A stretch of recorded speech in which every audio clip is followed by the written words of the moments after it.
500 million. 500 Jake billion. Klein, yeah, he's the product manager. Okay, good. 500 billion. 500 billion.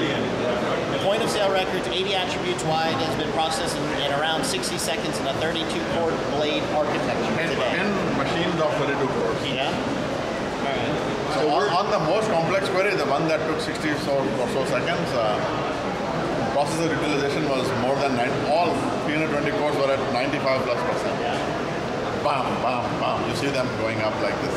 For Intel loves it. 500 billion are currently scanned less than a second on 10 blade and 32 core beams. So the data is here, and we're going to be putting it out on. Hey! There's a whole in-memory area on SCN. Very good, very good. Good to see you. So you'll see updates hitting now. It's like during your schedule. I need to see the video thing that you. Yeah, sure. So data we have, data we publish. It is 500 billion, that is the key thing, not 500 million. So the 500 million will be key. There's one quote in there with the number with the zeros. I got lost with the zeros. Yeah.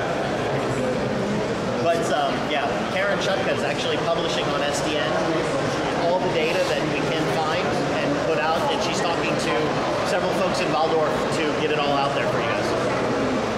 What happens though when one table can no longer fit in memory on one machine?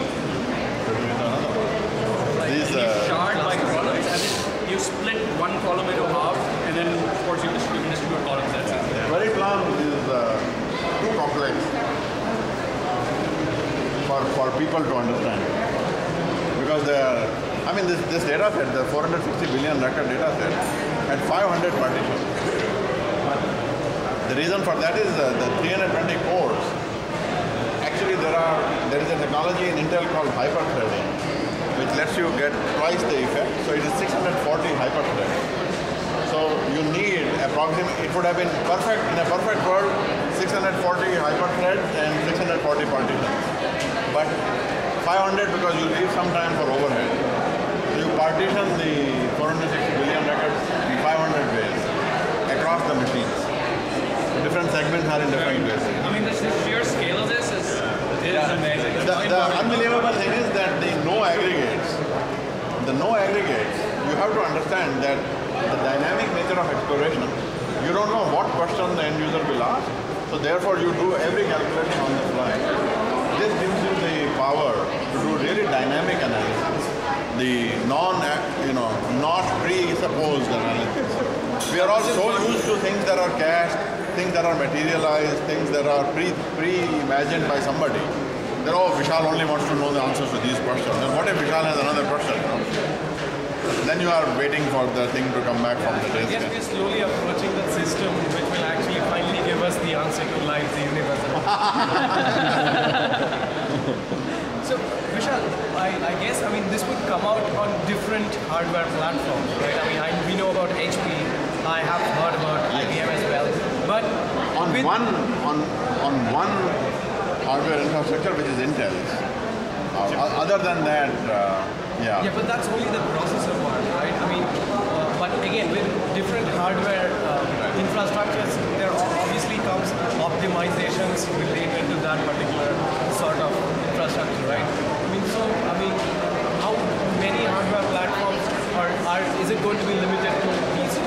And I guess we are currently giving guidelines to hardware manufacturers on what kinds of hardware configurations we recommend, the nature of the interconnect between the machines, how much memory per blade, how much total memory, this kind of thing. And we will have much more precise guidelines on that. We are also doing a lot of research on various hardware combinations. So for example, large-scale shared memory, coherent shared memory across machines. So not have software do the partitioning across blades, but connect the machines together. So it looks like one contiguous block of 5 terabytes of memory instead of 10 blocks of half terabyte. That kind of thing. So it is still early, but right now we have generic guidelines to hardware manufacturers. For example, we have file system requirements and some requirements on the speed of the interconnect between the machines and that kind of thing. And when these kind of hardware, I mean, basically what will happen is HANA as such will always be tied to the hardware, right? I mean, like it will always be sold HANA comes in the form of an appliance together with hardware. So that in the HANA world, you will still see BW Accelerator also. What's that? In the HANA world, when you HANA you'll still see BW Accelerator, but somehow BW Accelerator HANA will make BW Accelerator go. Yeah. But I mean, we will support BW Accelerator deployments at customers for how SAP does. Or is it something like you can convert your BW Accelerator to a HANA compliant? Yeah, that will also be possible.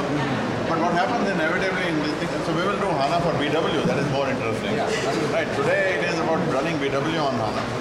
But then Jake and Chintu will walk you through this in more detail. But we will have ways of transforming the reports, the calc views and all these things in BW into HANA. And some tooling and automation to do that, but mostly people have done unbelievable amounts of custom work on these things. So it will take years and years before this stuff goes away. But HANA will replace BW Explorer, BWA, and BW over time. Also over time, when you look at a longer term horizon, it will also replace the traditional database in our application. But here comes the more interesting part, that is availability of HANA as a platform, right? Once it becomes available as a platform, anything can run on HANA. But how will these APIs be exposed, or what exactly technically, how can this be achieved? Because 2 3-letter words, SQL and MDX.